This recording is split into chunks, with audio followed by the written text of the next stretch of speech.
ನಾನು ಚಾಲೆಂಜ್ ಇವಾಗಲೂ ಕೊಡ್ತಾ ಇದ್ದೇನೆ. ಈ ಟೆಂಡರ್ ಓಪನ್ ಆದರೆ ಇವತ್ತು ನಾಳೆದಲ್ಲೇ ಓಪನ್ ಆಗಬೇಕದು. ಮತ್ತೆ LVT ಕಂಟೈನರ್ಸ್ ಇಲ್ಲಂತ ಹೇಳಿದ್ರೆ ಕೇಂದ್ರೀಯ ಭಂಡಾರ, ಇನ್ನೊಂದು ಕಂಪನಿ ಇದೆ ಅವ್ರದ್ದು NCCF ಅಂತ.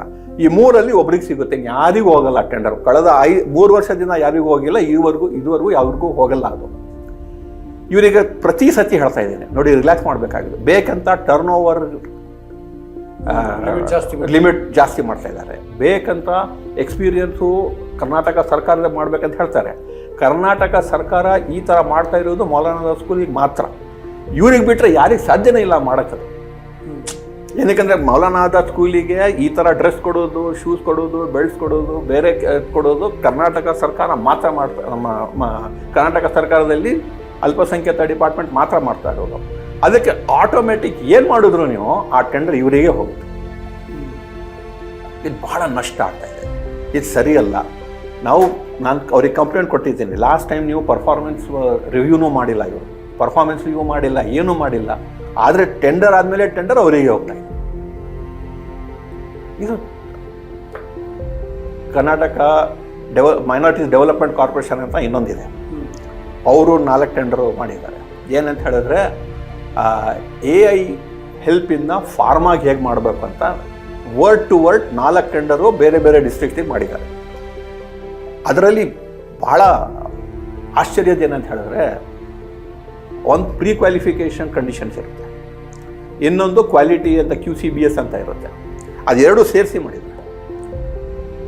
ಏನಕ್ಕೆ ಅವ್ರಿಗೆ ಯಾರು ಬೇಕೋ ಅವರೇ ಟೆಂಡರ್ ಗೆಲ್ಲಬೇಕು, ಬೇರೆಯವ್ರಿಗೆ ಹೋಗಬಾರ್ದು ಟೆಂಡರು. ಇದೆಲ್ಲ ಆ ಥರ ಮಾಡಿಬಿಟ್ಟು ಅಲ್ಟಿಮೇಟ್ಲಿ ಎಲ್ಲರಿಗಿಂತ ಜಾಸ್ತಿ ಲಾಸ್ ಆಗ್ತಾ ಇರೋದು ನಮ್ಮ ಮಕ್ಕಳಿಗೆ ಮತ್ತು ಅಲ್ಪಸಂಖ್ಯಾತರಿಗೆ, ಸ್ಪೆಷಲಿ ಮುಸ್ಲಿಂ ಸಮುದಾಯಕ್ಕೆ ಲಾಸ್ ಆಗ್ತಾ ಇದೆ ಇದು. ಏನಕ್ಕೆ ಈ ಥರ ಟೆಂಡರಲ್ಲಿ ನೀವು ಈ ಕಂಡೀಷನ್ಸ್ ಹಾಕ್ಬಿಟ್ಟು ಫಾಲೋನು ಮಾಡಿಲ್ಲ ಅಂತ ಹೇಳಿದ್ರೆ ಮಕ್ಕಳಿಗೆ ಯೂನಿಫಾರ್ಮ್ ನೋಡಿ, ಇವಾಗ ಆಲ್ರೆಡಿ ಯೂನಿಫಾರ್ಮ್ ಇರ್ಬೋದು, ಬೆಲ್ಟು, ಶೂಸು, ಕ್ವಾಲಿಟಿಯೂ ಇದಾವೆ. ಬಹಳ ಕಂಪ್ಲೇಂಟ್ಸ್ ಇದೆ, ಏನು ಮಾಡ್ತಾ ಇಲ್ಲ, ಎನ್ಕ್ವೈರಿನೂ ಇಲ್ಲ. ನಾನು ಅವ್ರಿಗೆ ಕೇಳಿದೆ, ಡಿಸ್ಕ್ವಾಲಿಫಿಕೇಷನ್ ಪ್ರೊಸೀಡಿಂಗ್ಸ್ ಏನಾರ ಮಾಡಿದ್ದೀರಾ, ಎನ್ಕ್ವೈರಿ ಮಾಡಿದ್ದೀರಾ? ಇರೋರು ಏನು ಎನ್ಕ್ವೈರಿನೂ ಇಲ್ಲ, ಏನೂ ಇಲ್ಲ. ಪ್ರತಿ ವರ್ಷ ಬರ್ತಾರೆ, ಟೆಂಡರ್ ಹಾಕ್ತಾರೆ, ಟೆಂಡರ್ ತಗೋತಾರೆ ಬೇಕಂತ. ಅದಕ್ಕೆ ಇವಾಗ ಜೋಕ್ ಏನು ನಡೀತಾ ಇದೆ ಅಂತ ಹೇಳಿದ್ರೆ, ಎಲ್ಲ ಕರಪ್ಟ್ ಅಫಿಷಿಯಲ್ಸು ಏನಾರ ಮಾಡಿಬಿಟ್ಟು ಮೈನಾರಿಟೀಸ್ ಡಿಪಾರ್ಟ್ಮೆಂಟಿಗೆ ಬಂದ್ಬಿಡೋಣ ಅಂತ. ಇಲ್ಲಿ ಯಾರೂ ಕೇಳೋರಿಲ್ಲ, ಅಕೌಂಟಬಿಲಿಟಿ ಇಲ್ಲ, ಆರಾಮಾಗಿ ಏನು ಬೇಕಾದರೂ ಮಾಡ್ಬೋದು ಈ ಡಿಪಾರ್ಟ್ಮೆಂಟಲ್ಲಿ ಅಂತ ಹೇಳಿಬಿಟ್ಟು.